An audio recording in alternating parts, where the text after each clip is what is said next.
Il n'y a pas à répondre à ces questions.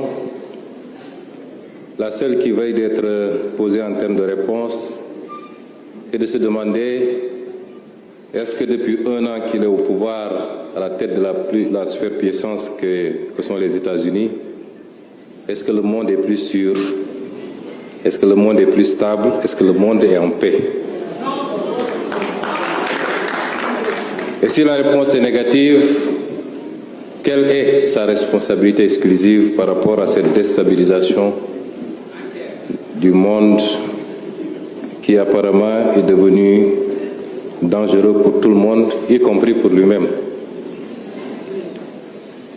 Imposer la démocratie, M. Boniface l'a rappelé, les logiques internes et nationales ne s'imposent pas de l'extérieur.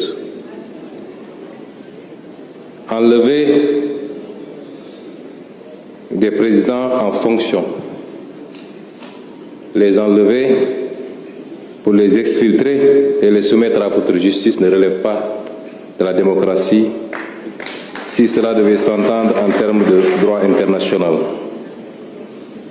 Quelle guerre a été gagnée? Aucune. Aucune guerre n'a été gagnée. Les États-Unis et l'Occident se sont livrés à beaucoup de guerres ces dernières décennies. Ils n'ont pas gagné la guerre du Vietnam.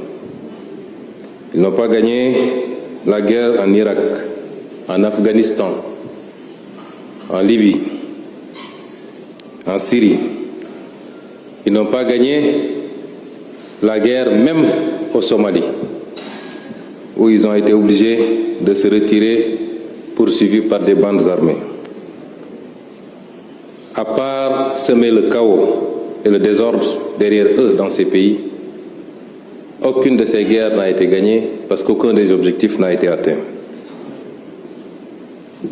On ne citera pas ces pays comme des exemples de démocratie sous la conception occidentale s'entend.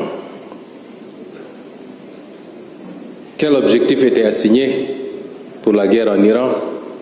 C'était de remplacer un régime. Cela n'a pas été fait. Le même régime est dans sa version la plus radicale, la plus dure, va continuer et les États-Unis sont obligés de discuter et de négocier avec ce régime. Réduire les capacités balistiques de l'Iran, ça n'a pas été atteint. Imposer à l'Iran de renoncer à tout programme nucléaire, civil comme militaire, n'est pas un objectif atteint. Aucun des objectifs n'a été atteint et pourtant le monde est plongé dans un chaos.